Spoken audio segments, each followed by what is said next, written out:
Hi, greetings, everyone. This is Latanya with the Exit to Excel podcast, the podcast where we transform career setbacks into opportunities with truth, tools, and transformation by using practical advice and positive energy. My name is Latanya. They call me LT, and I am your podcast host. And this is Rocky, my co host, who is often sleeping on the job, but is now awake. So you'll see him popping up from time to time. I move the camera, so hopefully Mike, my producer, won't kill me. We still have everything straight. But anyway, welcome to today's episode. So you will notice that I am sitting down today. And that is because we have a lot to talk about when it comes to resumes. This episode is about the winning resume or winning resumes. Because at the end of the day, if you're looking for a job, you more than likely have a resume or need to get a resume. That is where most people start. So some people spend hundreds of dollars on to have their resume done, like I did.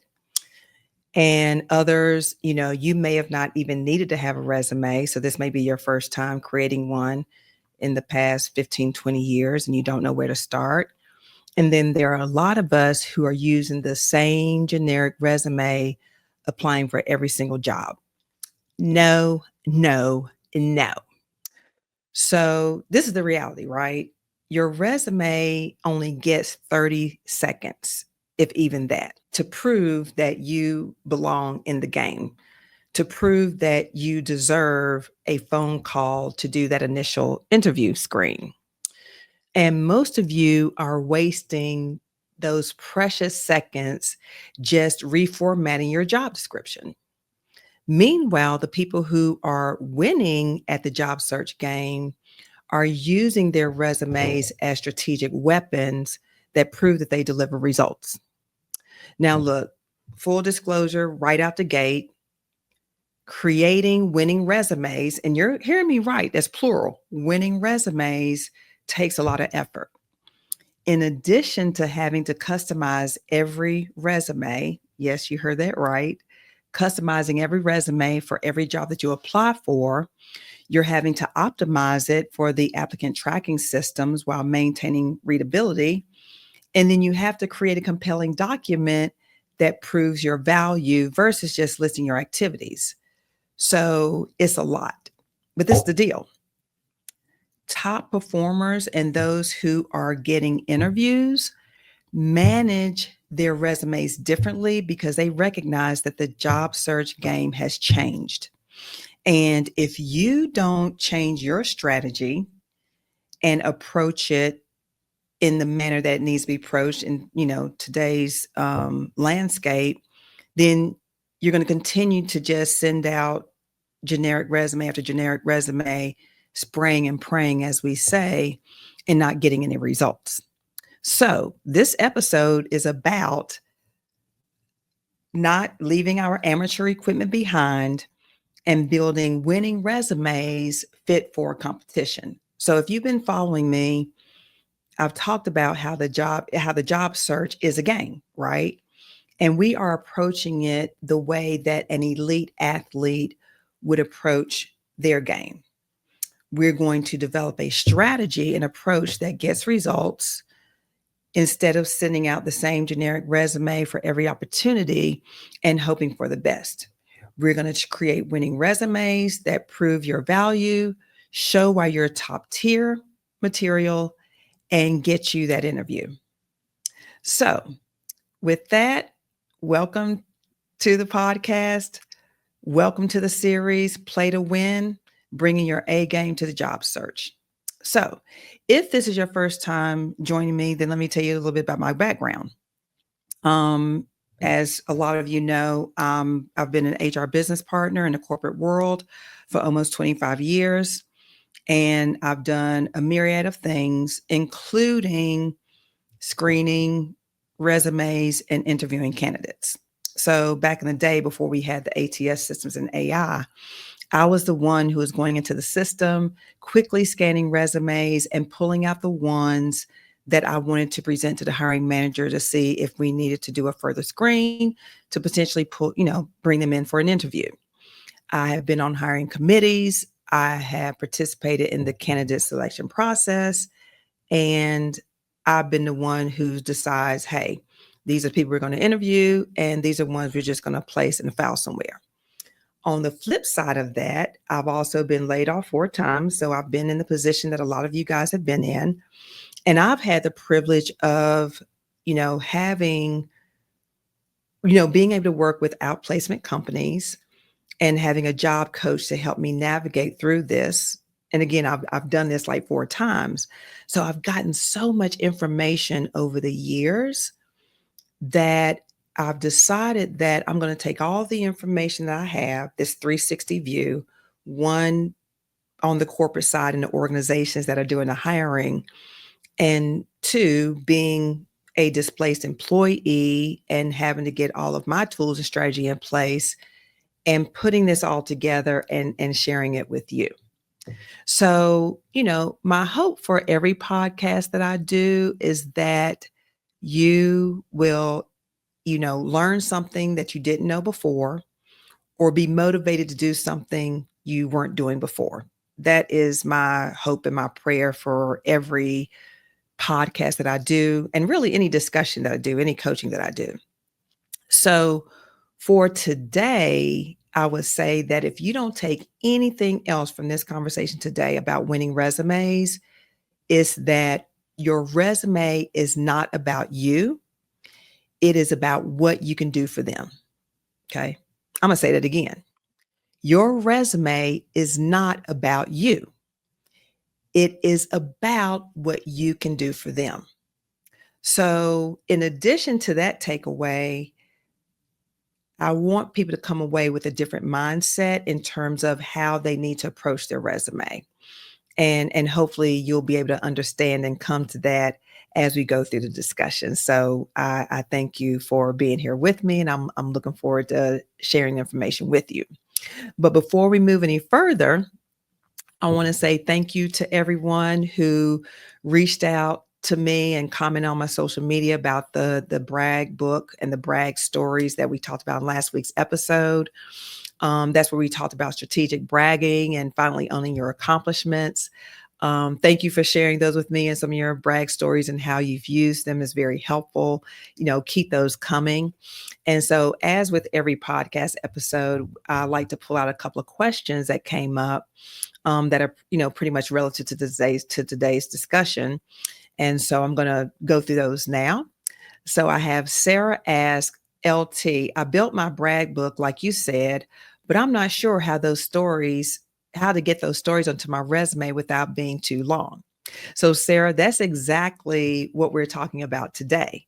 Your brag book is just the raw material that we're going to draw from to strategically extract the most powerful elements and turn them into compelling bullet points that prove your value. So again, this is about building.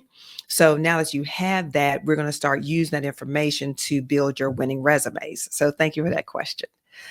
David asks, how do I make my resume stand out when everyone has similar experience? So that's a good question. Now, if you listen to last week's episode, when I talk about the strategic bragging, I asked everyone to come up with their star plus stories. And so we're going to take those stories to come up with many strategic brags. And these are specific, quantified proof points that separate you from everybody else. So for example, I have other HR directors that I've worked with, right? But all of us are unique. All of us have had, even though we've had similar experiences, we haven't had the same exact experiences. And that is what makes each of us unique. And that is what's going to make your resume stand out from others and differentiate it from other people in your field. So we're going to talk about that as well. But, thank you for that question, because you can absolutely sound just like everybody else. And we're going to avoid that at all costs. So keep your questions coming. Again, you can ask your questions on my social media with the hashtag ASKLT. That is on Instagram, Exit to Excel, on TikTok, Exit to Excel, even on YouTube, hashtag AskLT, Exit to Excel.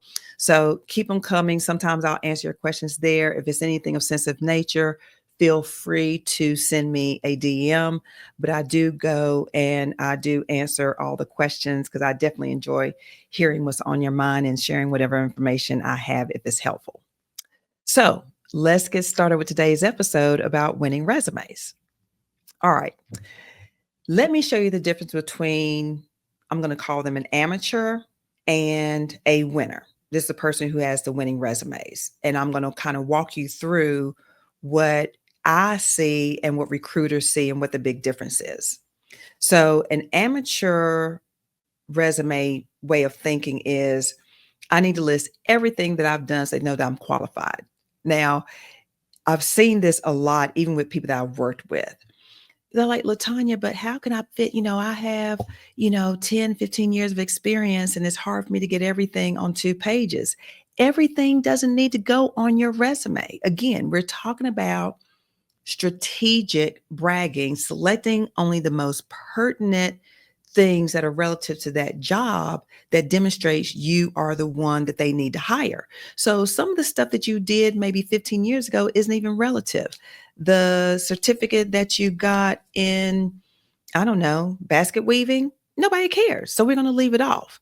So again, that's the difference between an amateur in the job search space, thinking that they need to list everything that they've done, and the person who is winning at the game, who knows that they need to showcase how they can solve the employer's problems by including only their best brag stories.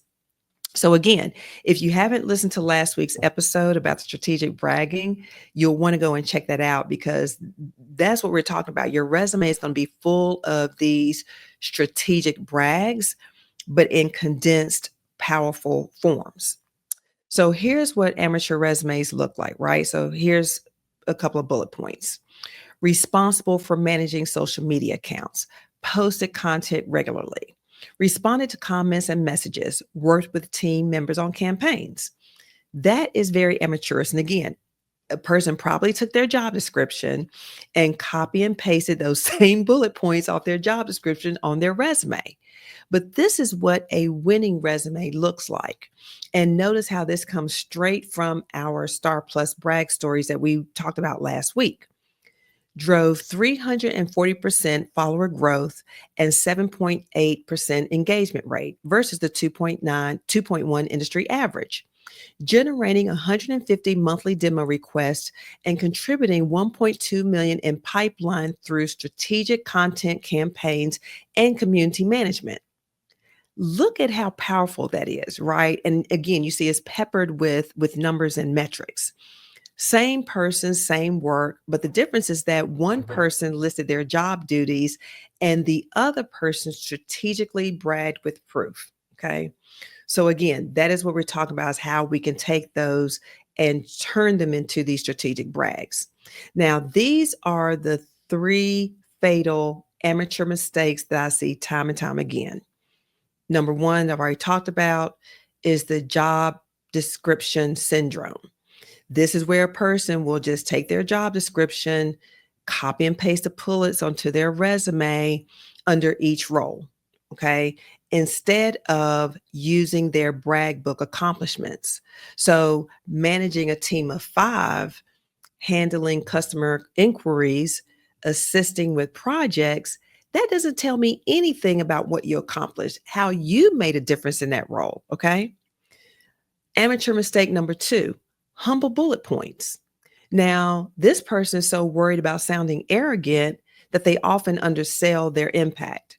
So they'll say, oh, I helped improve sales, instead of showcasing their strategic brag, increasing territory revenue by 34% in 8 months through systematic client retention process. So see the difference there? Amateur mistake number 3, the generic achievement syndrome. This is where they write vague accomplishments instead of using the specific specified brag stories from their brag book. So again, Improved customer satisfaction turns into increased customer satisfaction scores from 3.2 to 4.6 stars by redesigning complaint resolution process. See how much stronger that is? So this is what people who are winning at the job search game they understand. They understand their resume has one job. Prove that you can deliver results for this specific role. I'm going to say that again. People who are getting interviews understand that their resume has one job: to prove that you can deliver results for that specific role. Anything else is unnecessary. Everything else is just noise. And you want to get rid of all of that. Okay. So let's say you have a resume that you are updating. Okay. So whether if you're, have a resume you're updating, you're building one from scratch, or maybe you're just kind of, tweaking around and playing with it proactively while you're still employed, these same winning principles still apply. Now, if you have a resume, I want you to pull it out and take a look at it. Go ahead. I'll wait. Okay. Take a look at it right now and honestly look at it and ask, does this prove I deliver results, or does it just list the things that I did? Most of you will realize that you've been playing with amateur equipment. Now, I will say, and again, if you've been listening, you know that I was laid off in October, but I had a feeling that my job was at risk that previous March, because I think 3 or 4 other people from my team had been released, as well as other people in the HR organization. And I asked my boss straight out, because again, game knows game. Hey, do I need to start getting my ducks in order? Oh no, Latanya, no, your name hasn't come up. And if it does, we'll just have to find you another role. Say less. I know how the game works. So I said, okay, let me go ahead and start getting ready. And the first thing I did was have my resume professionally done. Now, if I could go back to March of this year, no, March of last year, I'm sorry. If I could go back to March when I had that conversation with my boss, and I've already read the tea leaves and I kind of see what's coming, I wouldn't have had my resume professionally done. Okay. And that's one of the questions that comes up often. Should I have it professionally done? I think that particularly if you've been laid off, we feel like we got to be doing something, right? And the first thing we do is heads down, update our resume, right? We update our resume ourselves, or we pay somebody to do it because we just feel like we got to be doing something. Quite honestly, I focused on the wrong thing. I should have been focusing on getting my brag stories together to provide the inputs for the resume. And I didn't do that. I should have been scanning my emails, my performance reviews, my accolades, my certificates. I should have been getting all that information, should have been documenting it, creating those brag stories, because that was what was going to build the foundation for my resume. Now, I get the question all the time, should I pay someone to do my resume? I did, and it wasn't cheap. I would not pay anybody to do my resume again, because I had a very good resume. And I think with all the tools that are available today, you have free, templates, you have AI. I do think that you are able to create a very strong resume, particularly if you're going to use the methodology I'm going to share with you today. I do think that you will have enough information and resources at your disposal that you don't need to pay anyone to do it. Because at the end of the day, no one knows yourself like you do.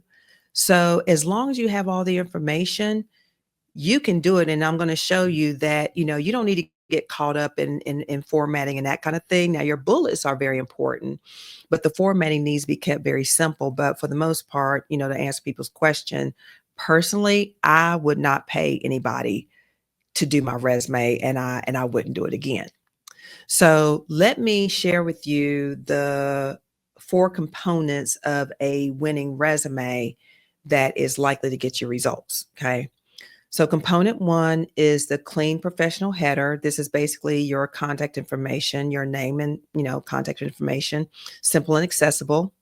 Component two is your value proposition summary. This replaces the boring objective statement that a lot of us are still using.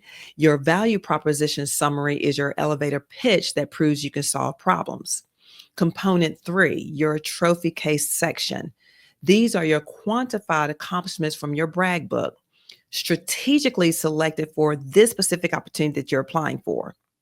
Component number four, your strategic experience section. This is your work history positioned as evidence of your capabilities, not a list of your job descriptions or your job duties. And in addition to that, it's going to be the education and skills that are going to further support your positioning. So let's break each of these down. So for your header, you want to keep it plain and simple. It should have your name, your full name. If you go by a different name, right, you can put that in parentheses. Your phone number, your email, your LinkedIn profile, that's important, and your city and state. That is it. Now, here's a couple of examples, and there's a couple of things I want to point out. Let's talk about the email first. And this is something that I had a discussion about not too long ago that I really didn't think about. If you have an AOL account, an AOL address, Hotmail, MSN, Live.com, or even Yahoo, know that these email addresses can unfairly date you, because a lot of these were original email services from back in the 90s. I think AOL was one of the first. It launched in the early 90s. And then, your Hotmail and MSN and all those were Microsoft's original email services that were launched from the late 90s. If you have that on there, it look, full transparency, it can and will date you. Okay. So it might be worth considering getting an email address under Gmail or some other professional domain. Just something to think about, but I want to bring that to your attention because that was a discussion I had with a job group not too long ago. And I was like, you know what? That's good to know. Okay. Your LinkedIn address. Now, when you put in your LinkedIn address, make it a hyperlink, meaning that when you look at it electronically, it's going to show up in blue and you can click on it. It's going to automatically take you to your LinkedIn profile. That means you probably need to have the www in front of it. It makes it a lot easier to go to your LinkedIn profile versus cutting and pasting. So that is one thing you want to do, is make sure that LinkedIn address or your LinkedIn profile is a hyperlink as opposed to just the web address. Your location, only your city and state. Do not include your street address. Don't include your PO box. Don't include your street address. It's not necessary. You are an applicant at this point. You will provide your full street address at the point you become a candidate and if you are onboarded as a new employee. But for your resume, again, keeping it plain and simple, only your city and state. Okay. Another note, going back to the email address. If you have a not so professional email like bunny so-and-so or hot chocolate or something like that, get you a professional email address, because again, you're only going to get 30 seconds of eyes on this resume, right? And you want it to represent you in the best light. So if you have a not so professional email address, then I would probably just sign up for one, even if it's just for your job search purposes. Okay. Now let's go to component two. Component two is the value proposition summary. Now, this is where most people will put in generic fluff like, oh, results-driven professional with excellent communication skills seeking growth opportunities. Wah, wah, wah. You've seen it one, you've seen it a dozen times. That is amateur hour. Successful job seekers are going to write strong value proposition statements that directly connect to what the employer needs. So look at this example here. Sales strategist with 8 years driving revenue growth in competitive B2B markets. proven track record of turning underperforming territories into top performers through systematic account development and data driven forecasting. Consistently ranked in top 10% of sales teams with 95% plus client retention rates. That is going to get the attention of a hiring manager, not the other wah that was stated earlier that is probably on every other resume. When you give a real solid value proposition statement, it says that this is the problem. This is the person that can solve the problems that we have. Okay. Component number 3, the trophy case section. So this is where your brag book is going to become your resume's secret weapon.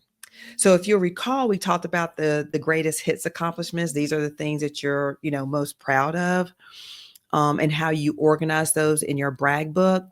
Now we're going to turn those into a dedicated section on your resume that is going to showcase your biggest wins right at the very top. So we're going to create this section and we're going to call it either key accomplishments, strategic impact, or notable results. And this is going to feature 3 to 4 of your most impressive brag stories in condensed form. So instead of burying these accomplishments in your job descriptions, like in chronological order with each role, we're going to lead with those on the resume. Because again, if you recall, I've talked about this, the top third of that first page is what is going to get the most attention the fastest. So you want to have your top stuff in this top section.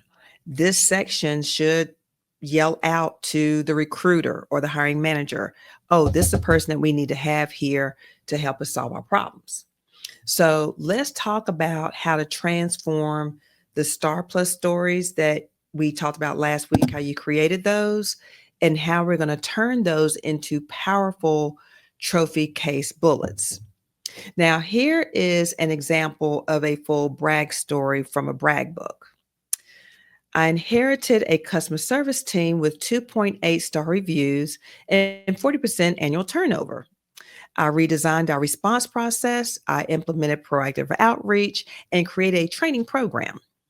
Within 6 months, we went to 4.6 stars, reduced turnover to 12%, and increased customer retention by 23%, saving the company approximately $180,000 in replacement costs. This experience taught me how to turn around underperforming teams and create systems at scale. Now, again, if you attended or if you watched last week's episode when we talked about that Star Plus story, you know that last sentence there, this experience taught me how to turn around underperforming teams and create systems at scale. You know that is our secret sauce that is guaranteed for a home run every time, right? Everybody knows the STAR model. We do the STAR Plus model here because, again, we're training as elite athletes. Now, let's turn this into your trophy case resume bullet. The bullet becomes transformed underperforming customer service operation from 2.8 to 4.6 star ratings while reducing turnover from 40% to 12% and saving $180,000 in replacement costs through systematic process redesign and team development. So see how we condense that full brag story into a powerful proof point. And this powerful proof point, didn't it get your attention? Now, again, I'm all about the AI. I try to give you AI prompts to make this a little bit easier. So here is an AI prompt to help you turn those brag stories into your proof points. And again, I'll provide these AI prompts down below so that you can cut and paste them and use them when you're ready to start working on it. So the AI prompt is, I'm tailoring my resume for and you're going to put your specific role there at and put in the type of company. Here are my top brag stories for my brag book. And then there you're going to paste 3 to 4 of your Star Plus stories.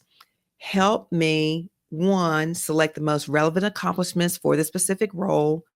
2, condense each story into a powerful 1 to 2 line resume bullet.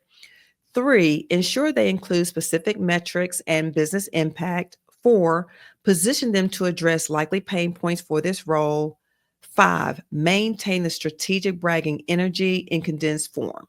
And then finally, ask me for any additional context about the role or company or for any additional information you may need to execute this task. You can put that in and start the brainstorming process with AI. Now, again, AI helps you do the work. It doesn't do the work for you. So it is a back and forth, it is a brainstorming, it is an engagement, right? So, but this is an excellent way if you struggle with trying to condense it and use the right words. Using AI in a prompt like this is so great to helping you get those proof points down on paper. Now, the next component is the strategic experience section. This is where most resumes fail. This is where they go to die. Because again, people are listing their job duties like they've just reformatted their job description instead of showcasing how they added value, how they made a difference, showcasing those strategic brags. But again, you have your secret weapon, you have your brag book, and you have these stories all ready to go. Each role should tell the story of how you delivered results in that position using condensed versions of your brag stories. So you want to think about each job as a collection of these mini strategic brags that prove your value in that role. So, for example, here's how an amateur would do it. So, you were a marketing manager from 2020 to 2023.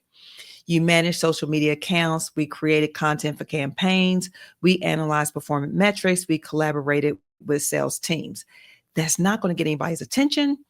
That doesn't show me how you made a difference. It doesn't show me what results you got. The winning approach and using the brag stories you see here.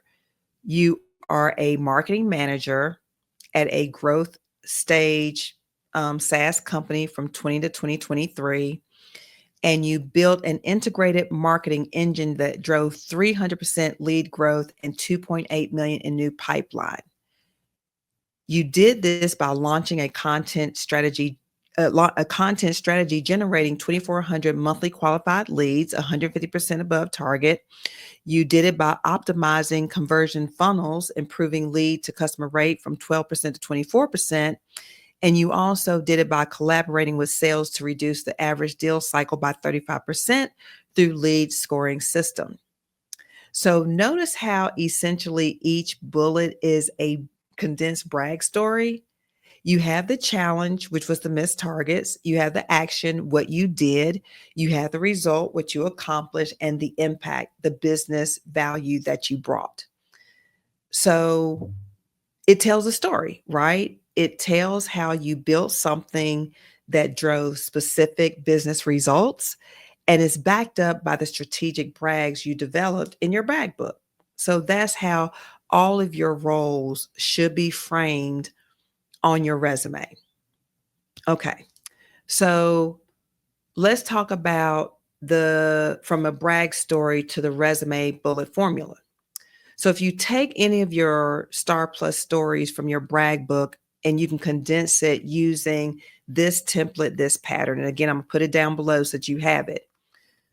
The template is first the action verb, what you did, resulting in the quantified result and what the business impact was. So that is how each of your brag bullets, your proof points should read. So an example is you have the brag book story. I redesigned our employee onboarding program to address 28% turnover in the first 90 days. The resume bullet becomes you redesigned employee onboarding program, reducing 90-day turnover from 28% to 9% and saving $180,000 annually in recruiting costs. So that is a good way to be able to keep it succinct, keep it powerful, and providing that proof point. Now, for your other information, like your education, your certificates, your technical information, your technical skills, you only want to provide on your resume what is relative for that job. If you graduated 15 years ago or later, you don't put the years. Just put the degree and the area of the field and the university name. Don't put on your GPA. Okay. So again, if it's, I would even say if it's more than 10 years or more, just the degree and the university. No, no GPA and no years. Okay. And again, for the certificates and the skills, only list the ones that are most relative to this job to prove that you can solve their problems. Okay. Let's talk about customization. Again, I get this question all the time. Is it really necessary to customize your resume for each role? And unfortunately, the answer is yes. Because again, now with these applicant tracking systems, ATS, with them doing initial screening and with the increased competition, you really need to customize it to increase your chances of getting through the ATS and getting it in front of the recruiter to take a look at. So if you are updating an existing resume, pull out your brag book and audit each section. Where are you just listing your duties versus, strategic brags? And what of your greatest hit stories are you missing? You'll want to revise and revamp your existing resume in that regard. If you are currently seeking work, then your brag book is your foundation.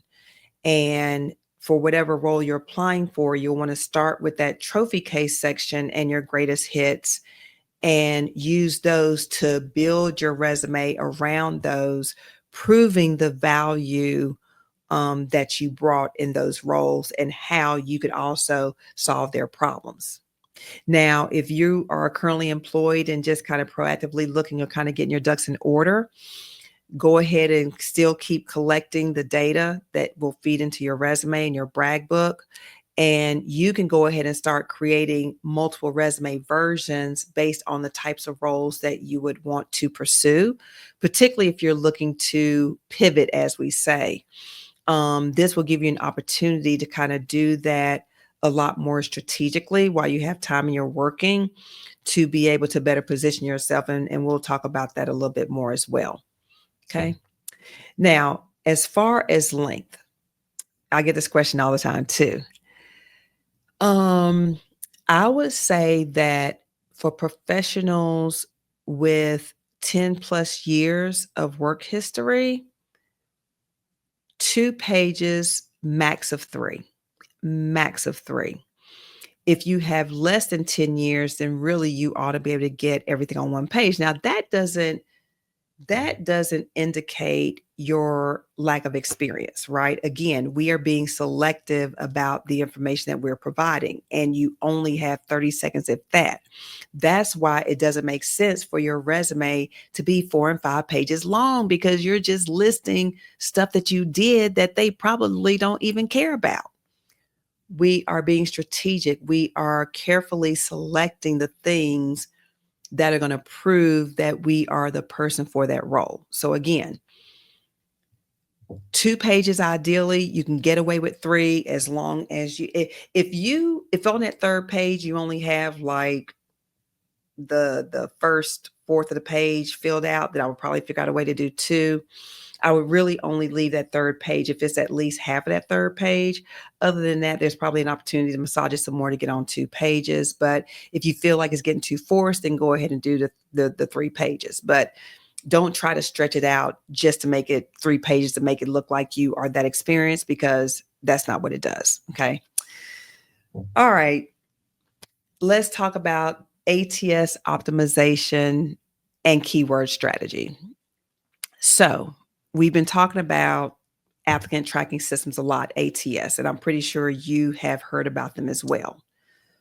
The goal is to get your resume through that system in front of human eyes. Now, a lot of people make assumptions about ATS optimization. So I want to address those to make sure that we're going about it the right way. Now, the amateur ATS strategy is where you're just going to stuff keywords anywhere in your resume just to have them on there because you know that's what the ATS system is scanning for. And wrong. The winning strategy is that you are going to strategically integrate these keywords while maintaining the readability and while proving your value.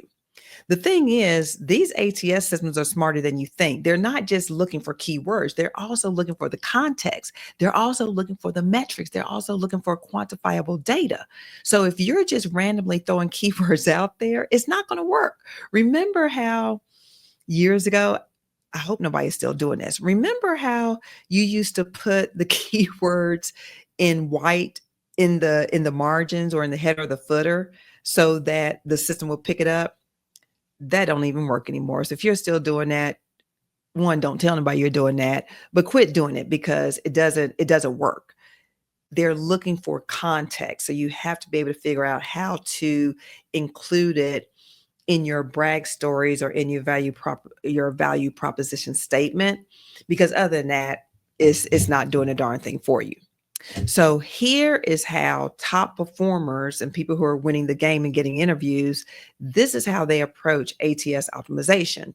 One, it is with a strategic keyword research. So don't just copy keywords from the job post. Like I know some people, they will take it and they'll highlight what they see as the keywords, or they'll even upload it into AI and ask AI to identify the keywords.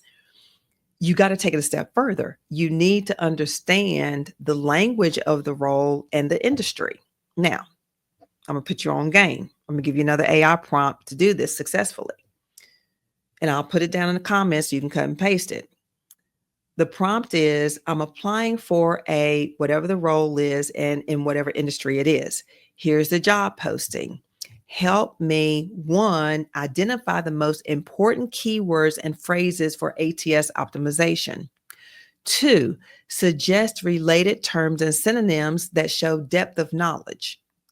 Three, recommend industry-specific terminology that demonstrates expertise.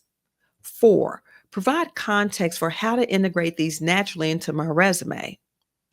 Five, highlight any keywords I should avoid or that might be red flags. And then finally, like I like to end every AI prompt, ask me any questions you have in order to be able to execute this task effectively. That is how you take it up a notch, to be able to strategically integrate those keywords into your resume versus just identifying the keywords and just throwing them in there any kind of way. Now, step two is the natural integration. Again, we're not just sprinkling the keywords in there randomly. We are integrating them into our accomplishment statements that's going to prove our value. So the amateur way of keyword stuffing is saying experienced project manager with project management skills, including project planning, project execution, and project delivery. Project. Guess what? They identified project as being the key word. And so you have all that there. Now, just imagine the way I just read that, didn't that sound kind of ridiculous? It shows what you're trying to do. You ain't fooling nobody. Okay. So the winning integration strategy is project manager who delivered 15 cross-functional initiatives on time and 12% under budget using agile methodologies and stakeholder management best practices. That is the way to do it. Okay. Again, it needs to be natural and not forced. Step three, smart formatting for ATS. Now, some of the things that people miss with the ATS system, one, don't try to get fancy, right? You want to use standard section headers. So for example, experience, education, and skills are still experience, education, and skills, not like my journey and my toolbox and that kind of thing. Don't do that. You want to keep the formatting simple. So these should be, only bolding and bullets, but avoid any tables, text boxes, or graphics because that's going to throw the ATS system off. You want to use standard fonts, no standard font, no, fancy fonts. The most popular ones, the most acceptable ones are your Arial, Calibri, and Times New Roman. And then you also want to save your resumes in both PDF and Word format because some systems do better with one versus the other. So I often like to have both. And if you can, it's good to upload both. But if you can only do one, then do the one they ask for. And other than that, then you should be okay with uploading either version. Now, the skills section strategy. Most people either skip this section or they make it useless. So we're going to use it strategically. So an amateur would put Microsoft Office, communication, leadership, collaboration, team building, problem solving. That's amateurish. If you are winning at the game, if you are approaching it as a competition, as an elite athlete would, then your skills section is technical: Salesforce, CRM, HubSpot, Google Analytics, SQL, Tableau, Power BI, so on and so forth. Leadership, cross-functional team management, change management, stakeholder alignment, industry. So you see how they categorize their skills. And I love this because when you see it on a resume, it's very easy to see the different type of skills they have versus it just being a laundry list of different things that really don't distinguish you from anybody else. So if you're able to, you know, put those skills in different categories to make it a lot more impactful, because that way it's going to show depth, specificity, and relative expertise. Now, as I mentioned, you're going to have several resumes because you're going to have to customize each resume for each job. And so you need to have a very good filing systems to keep track of everything. So, and particularly when you send it, right? So instead of just, I don't know, I'm curious to know, you can let me know in the comments, how do you save your resumes? Like, what name do you use? Like, I've always done this for most of my documents. I will save it as a name that I can recognize, and then I do an underscore, and then I'll do the date, and I may do another underscore in the version. Then that way I can easily see what the date is that I created it, and a very explicit, title, so I can know exactly what it is. And I do the resumes the same way. So, and it also helps for the person you're sending it to. So a lot of people would just say John's resume or resume.pdf or whatever. The best way to do it is to say like John Smith, John underscore Smith underscore marketing underscore manager underscore resume.pdf. Now, why would you do it like that? You would do it like that because let's say, for example, the job that you applied for is put on hold, or they found other candidates and you didn't make that round, but they want to keep your information on file. If I'm a recruiter and I want to go back, instead of having to go back to the drawing board and posting the job or, going through that whole process again, I already have a number of resumes that I pulled, right? That may have made that, maybe made that first pass, but not the second pass. I can easily do a search. I'm looking for marketing. I'm looking for a manager. I'm looking for resumes. It makes it a lot easier to search. So I definitely suggest that you think about the file names that you are naming your resumes, to not only make it easy for the recruiter, but to make it easy for yourself. Like even for me, I will often say, you know, Latanya, last name, resume, and I'll have the position underscore, and I'll even have the company sometimes because I want to be able to keep track of it, and resume, and then PDF or .doc. But again, it's very helpful for me when I'm trying to find the specific resume I use to apply for a certain job. And let's say, for example, I'm applying for another similar role. Let's say, for example, I applied for a vice president of employee relations. Oh, okay, we already have an employee relations resume. I see it in the title. Maybe I can take that and edit that versus another resume that's maybe more focused on generalist work. So again, just a suggestion, but again, you're going to have a lot of resumes probably. So you definitely want to think about your filing system, make it easy for you, but then also make it easily searchable on the recruiter side. Now, ATS myths that need to die. Myth one is ATS systems reject resumes with certain words. That's not true. The truth is that they're looking for relative keywords. They're not looking to avoid specific terms. Myth number two, you need to copy the job posting exactly. Not true. The truth is you need to use relevant terminology naturally, but don't plagiarize. Myth three, all ATS systems work the same way. Truth is different companies are using different systems with different capabilities. So these systems can be customized, right? And a lot of your larger systems like Workday can be customized to fit the company's needs, right? And so what may be applicable to an Amazon may be different for Walmart, right? So yeah, the assumption that they all work the same way is not true. Now, speaking of the ATS systems, and I talked about this in one of my reels, there is a class action suit pending with Workday where a Black gentleman applied for, I think it was like 1,000 jobs or something, and was immediately rejected many times.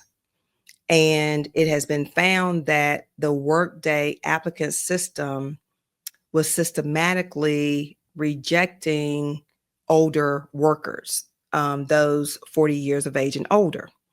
So there is a class action suit pending. So that being the case, in fact, I responded to this on somebody's, on one of my social media, I think it was TikTok, was someone that mentioned that they had been rejected immediately and they were experiencing this. You want to document all of the jobs you have applied for and the date so that if and when this does become a class action suit and you'll need to provide justification, you'll already have the records. But I'm keeping an eye on it because it's going to be very interesting because honestly, the majority of companies are using Workday. You can tell if it's Workday when you apply.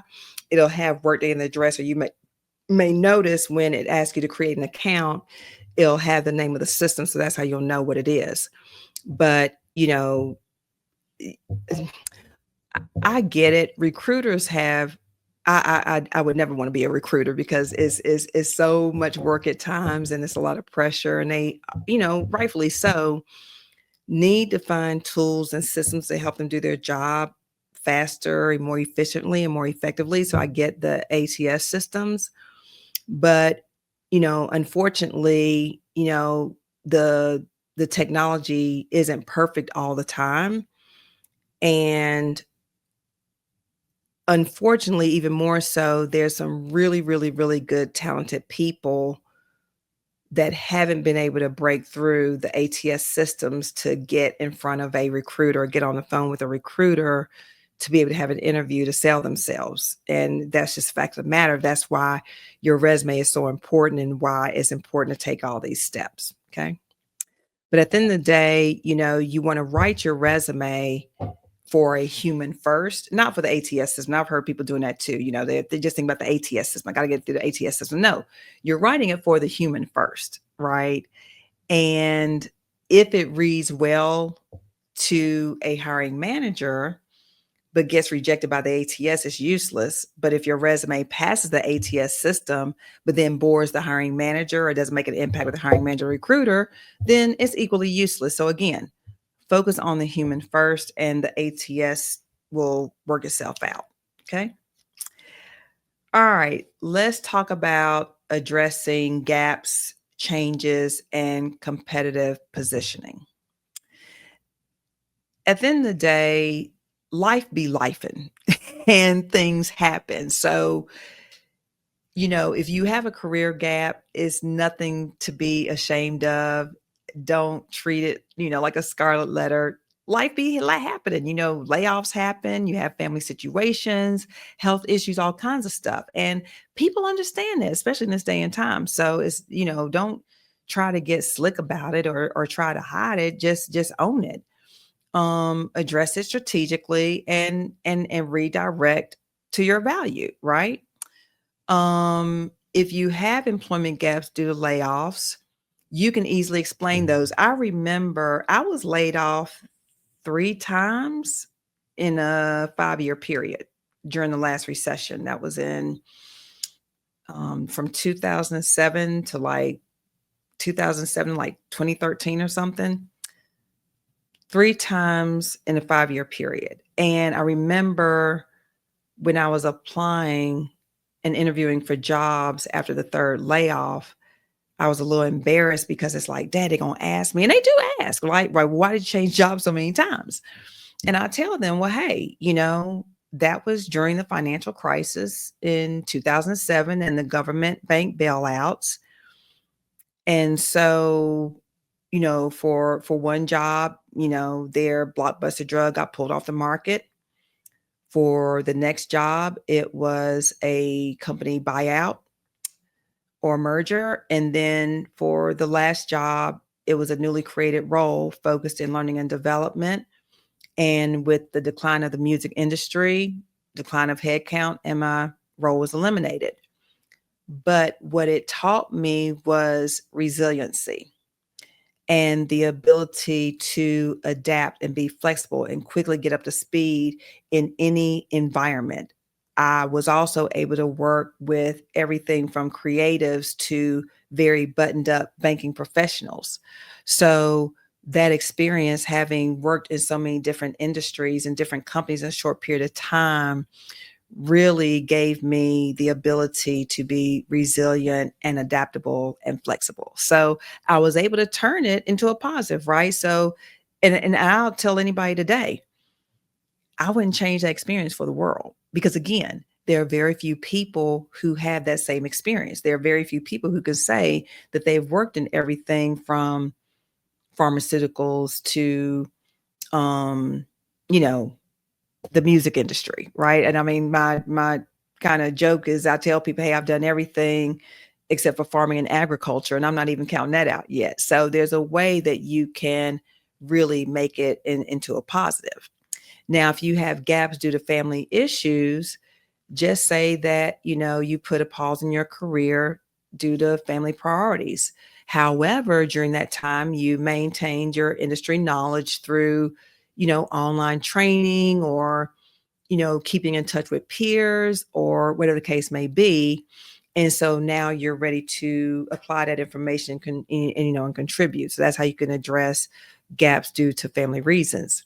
Now, if you have gaps due to a career transition, you can say, well, look, I intentionally pivoted from field A to field B, and I completed whatever relevant preparation that you did and applying transferable skills in these areas. So you are able to frame each of those situations, layoffs, family reasons, and career transitions. You can easily explain them and justify them in a way that is going to further prove your value. The key is, having the confidence, stating it confidently, addressing it briefly, and then redirecting the conversation to what do you bring to the table. Okay. So, in terms of industry changes, so the job market, the numbers came out recently, and job growth is remaining steady.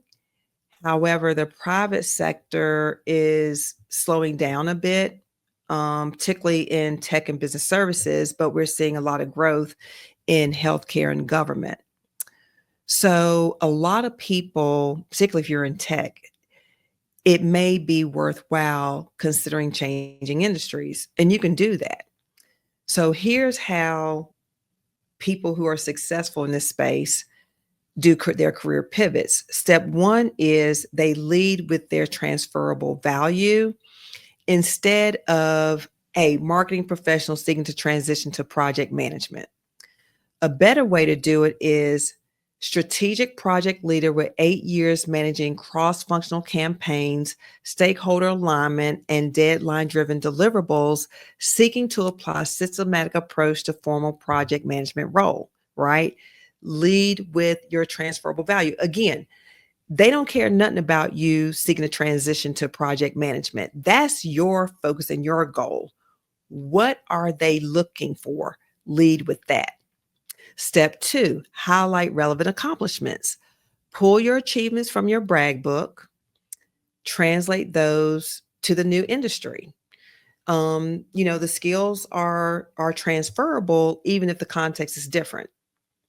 Step three for an industry change strategy, show commitment to the transition. You can, hey, I completed my project management professional certification and agile training to formalize systematic approach to project delivery. That shows you're being focused, you're being strategic, you're being intentional. So that's a way to show commitment to making this pivot. Now, I have an AI prompt for you career changers and you pivoters. So again, I'll put it down in the comments for you to copy and paste later. But the prompt is, I'm transitioning from current field to target field. Here are my key accomplishments, list your accomplishments, and then you're going to ask the AI to help you identify the transferable skills and experiences, reframe your accomplishments, so on and so forth. I won't read through the entire prompt. You see it there. It'll also be down below for your future reference. You can thank me later. Okay. Now, competitive market positioning. So while people have similar experience, some people are very good at being able to find ways to differentiate themselves through specificity and their unique value contributions. And there are 3 strategies to doing this as well. Strategy 1 is highlighting your niche expertise. So instead of being a marketing professional, you become a B2B SaaS marketing professional specializing in project-led growth strategies. Strategy 2 is you have a unique combination. Perhaps you are an operations leader with rare combination of Six Sigma process improvement and change management experience. I love the unique combination ones because I think those are extremely impactful. And then strategy 3 is quantify differentiation. Don't just say you're good, prove you're even better.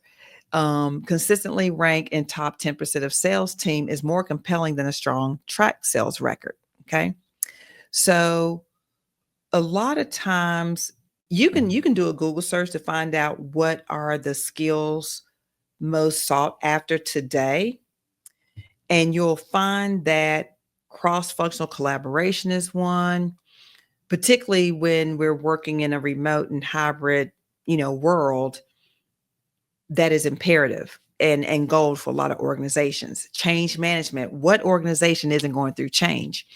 Data analysis. Even non-technical roles need data literacy. That's also big with the use of AI.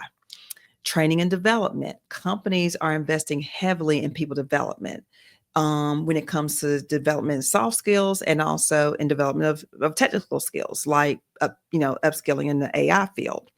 And then crisis management. I mean, when we went through the pandemic and having to come up with those, project plans to transition people to and from the office and managing the COVID cases or whatever, I mean, that experience was invaluable. So everyone appreciates someone who has been through a similar experience and able to stay calm under pressure. So again, that is a skill that is highly sought after. So if you have any of those experiences, then it's definitely worth highlighting on your resume. Okay, so now let's talk about modern resume trends and optimization tools. So this is what's working in 2025 and what's dead in the water. The resume trends that actually matter. One is outcome-focused formatting. So A chronological format may not work best for you. An accomplishment driven layout that leads with results may work better for you and be more impactful. So don't just think that you have to go with a traditional chronological format. Trend two, industry specific customization. Again, one size fits resumes are dead. Successful job seekers have 3 to 4 versions that are optimized for different types of opportunities. And we talked about a little bit about this during the last episode when we talked about brag stories. Trend three, digital integration. QR codes linking to your portfolios, your LinkedIn profiles with video introductions, and online portfolio links are becoming standard for certain roles. Trend four, a skills-based section. Technical skills sections are becoming more sophisticated, even showing proficiency levels and context for use. So again, you can, research more of these if they are of interest to you.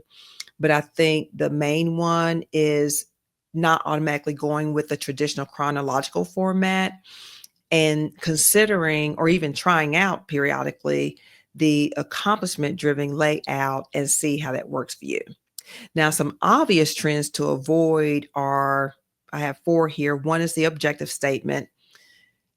Waste of space. Nobody cares. Again, the resume is not about you. It is about what you can do for them. So leave that off. Dead in trend 2. References available upon request. Please do not put this on your resume. We know that your references are available upon request. We know this. No need to say it. Anything stood don't need to be explained. Leave it off. You're wasting valuable real estate space on your resume. Trend number 3, dead in the water. Personal pronouns. Don't write I managed a team. Write managed team of 12 professionals. Okay. Don't write I in anything, just what you did. And the last one, trend 4, a hobby section. Now, I haven't seen this in a while, but I think I've heard word of this, a hobby section. Don't include your hobbies because, again, we don't care unless it is really relative to the role, right? You will want to use that space for your accomplishments. Okay, so we have covered a lot today. As I told you, I know it's a lot. But again, 90% of people are not going to do half the stuff we talked about. And even if you just took 2 or 3 nuggets and did it, you're going to be a little bit ahead of the game. If you do everything, trust and believe you are going to be way ahead of the game. Now, as with each podcast, you can't just sit here and take in all the information. You got work to do, right? It takes work. So you got homework. And this will also be listed down below for you. But for this week, I want you to take a look at your current resume and do a fair audit and see, does it showcase strategic brags or is it just a reframing of your job description and a list of job duties? If you have your brag book, some form of a brag book, a flex file or whatever, have you identified your greatest hits and how are they reflected on your resume, if they're reflected at all? And if you don't have a resume you're starting to build, then you can start with that brag book and those brag stories to start creating your resume. Okay, so that's this week. Action item number 2 also is, hey, we're going to go ahead and get started. Go ahead and create your header and your value proposition summary using insights from your best brag stories. And again, these 2 elements, it's a start. You got to start somewhere. But these 2 elements, especially the value proposition summary, should immediately position you as a top performer in your field. Now, action number 3 should be done over the next 2 weeks. You want to start building your trophy case section using your greatest hits accomplishments from your brag book. And you can use the AI prompts I gave you in that podcast to transform. You're going to use the AI prompts I gave you in this one to transform your full Star Plus stories into powerful resume bullets. If you don't have those full star plus stories, then you can go back to last week's podcast. And I have provided some AI prompts in that podcast as well to help you figure out what those star plus stories are. Item number four, done over the next 2 weeks. You want to rewrite your experience section using the winning approach. You want to turn each job into a collection of strategic brags that prove your value in that role. Action 5 to be done this month. You want to create 2 to 3 versions of your resume for different types of opportunities, pulling different brag stories for each audience. And you want to test them with the ATS optimization tools that we talked about earlier. Item number 6, action item number 6 is ongoing, and this is for people who are currently seeking work. You want to apply the multi-channel submission strategy. That's where I talked about submitting it through LinkedIn, also submitting it on the company's website, submitting it to the hiring manager or people that you know. And if you are employed, then you just want to start building relationships with the companies that you're going to target and start collecting and framing those strategic brags in your resume while the information is fresh. And then for those of you who want to take it another step, go ahead and float your resume to people that you know in your target industry, or even if you have HR friends, just to get their feedback. Hey, does this tool speak to my ability to prove value to an organization? Because remember, I said the resume is not about you. It is about them and the value you bring to them, the problems you can solve for them. Okay. So, talked about a lot, but it's an important topic because your resume is your competitive equipment. And top players, elite athletes, don't show up to the game with amateur gear. So hopefully we are, honing our competitive equipment beginning with this resume.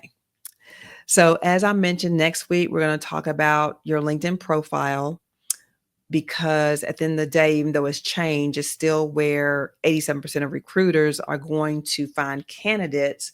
But unfortunately, a lot of the profiles don't put you in your best light. They don't put you in your best light. They don't really differentiate you from anyone. They're invisible or they're boring. Okay. That's the majority of profiles. So we're going to talk about how to transform it into something that is going to attract recruiters and have them proactively reaching out to you. I've had it done. I know of other people had it done, but there's a way to structure your profile so that they are reaching out to you, right? Or if you apply for a job, because best don't believe, if you apply for a job, they have your resume, they're going to go back and look at your LinkedIn profile. So they need to be similar, but the LinkedIn profile needs to be like, oh yeah, I definitely want to talk to this person. So we're going to talk about all that next week. So I thank you for hanging in with me. Again, my hope, my wish, my prayer is that you learned something you didn't know before. You are motivated to do something you didn't do before. The key takeaway for today is that the resume is not about you, it is about what you can do for the company. So thank you for hanging out with me. Again, if you are not subscribing, please hit that subscribe button. It helps us out a lot. Also, you will be notified as soon as we drop new content. And me and the team, we're working on a lot of stuff right now that I'm excited about. So you're going to see a lot of stuff here on YouTube. Also, check me out on TikTok and Instagram, where we're dropping content every week, different tips, ideas, answering questions, having discussions. So we're rocking and rolling on the social media front as well. So make sure you follow us on there, subscribe here. I thank you. I appreciate you. I wish the best for you and that the best is yet to come. We are treating this as the game that it is. We are training as elite athletes. We are playing to win, bringing our A game to the job search. So let's get it. Let's go. Have a good one. I'll see you next week.